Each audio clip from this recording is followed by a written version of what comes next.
What's going on, guys? So today we're going to be doing something pretty simple and pretty basic, which is jacking up the car, getting the car in the air and off the ground. So jacking these cars up isn't that difficult at all, but for a first timer or someone just learning how to work on these cars, getting a 3,000 pound car off the ground can be kind of intimidating. So you don't really want to drop it or try to lift it by a point that it's not supposed to be lifted by, because you can cause some damage to some components. So basically going to be going over the factory jacking points and the best way to get these cars up in the air if you're going to be doing something like brakes, suspension, or even just climbing underneath the car, drain the oil, or do any other basic maintenance. Alright, so as far as tools and equipment goes, first off you're going to need a jack. I have a standard jack there, and right next to it, below it, is actually the OEM factory BMW jack, and I have a little screwdriver to get the cover caps off. So I'll show you guys both how to use those. I have a little piece of wood there that is excellent for wheel chocks and for using on the jack to get that little bit of extra height, get the car that much higher off the ground. I have two types of jack stands down there. I have a wheel ramp and I have just a traditional jack stand. So as far as the jack stands go, I never leave my car just on the jack. I always use jack stands whenever I can. It's just bad form to leave the car up on the jack and not have something else underneath it. If you don't have a jack stand, you could put the wheel underneath the car, something like that, just in case that jack fails. It's not meant to hold the weight of the car for an extended period of time like a jack stand is. Jacks don't fail that often, but it's one of those, you know, you never freaking know. Even if it's brand new, never risk it. As far as the wheel ramps go, I use them a lot. It's kind of in a tough situation with the E36s. Both of mine are too lowered to drive up onto the ramp. So if I were to just go up and drive that car right onto that ramp, there's a good chance I'm going to catch the bumper on it or backing off. I never drive up onto them. I have done that before when the car was factory height, but now that they're lowered, I don't do that. They are still excellent for holding the car. I will jack the car up by the factory jack points with the jack and then slide the wheel ramp underneath, and that works perfectly. So as far as factory jacking points go, if you're looking at the side skirt here, you'll notice that in the skirt it has these little circular cutouts. So those are the factory jacking points. If you want to use the factory jack, you take a screwdriver and these guys just sort of pop out like that, hang down, and then the OEM jack handle slides in, and then from here you just go to town, jack it up. Another thing those factory jacking points are good for is if you'll look right underneath where this jacking point is. So there's the factory jack point. If you look directly underneath, this little rubber grommet here lines up perfectly with the jack point if you're looking straight at it. Now that is your factory jacking point for underneath the car. So if you're going to be jacking it up, that is the place that you want to lift the car by. I'm going to slide the jack right underneath that, and that is the OE jack point.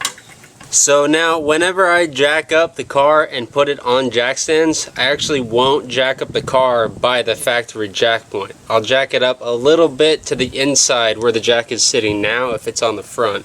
I'll usually jack it up by right about here, and because the car is a unibody car, it's perfectly fine. But now because the car is lifted up by a little bit of the inside of it, I can actually slide my jack stand and put it right against the jack point for the car. So the weight of the car on the jack stand will be held perfectly on the jacking point. So there's a factory jacking point, and there is where the jack stand is sitting. So when I lower it, now the weight of the car is sitting on the factory jacking point. And so that is for the front end of the car. Same goes for the rear end of the car. So this is the back. The only difference is you'll jack it to this side of the jacking point instead of this side. So you want to jack it towards the inside of whichever mounting point you're doing towards the center of the car. So for this jack point, you would jack it up like right about here. This jack point, you would jack it up right about here. Now that is for using the jack stands only. That's the only time I ever jack it up by those points. If I'm going to be using a wheel ramp like one of these, I will jack it up exactly on the jack point with the jack. That's right on the jack point. And once the car is high enough, we can slide our wheel ramp underneath the wheel and drop it down.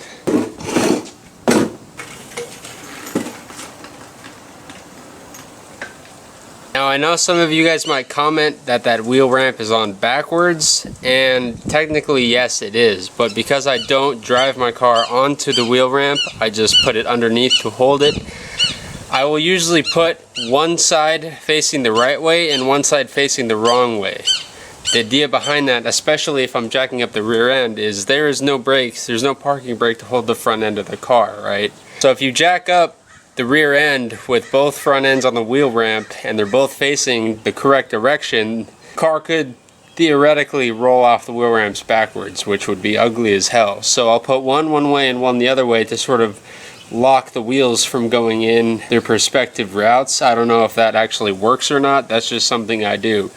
But because I'm not going to drive the car off this jack or the wheel ramp, it doesn't matter to me if you put one backwards or not. So another way to jack up the E36 is from the rear end. Now you can get both of the rear tires off the ground by jacking it from the differential. Because it has independent rear suspension, the differential is actually bolted to the subframe, which is bolted basically to the frame. So by jacking it from the diff, you're basically jacking it from the unibody. I usually put a little block of wood on the jack and then jack it from the differential, and you can get both of the rear tires off the ground that way. So right there is our differential, and we can literally just put a block of wood on the jack and jack it up. I always use a block of wood because oftentimes I find using just the jack, it will not get the rear end off the ground enough. It will not get the tires high enough to where I can put wheel ramps underneath them.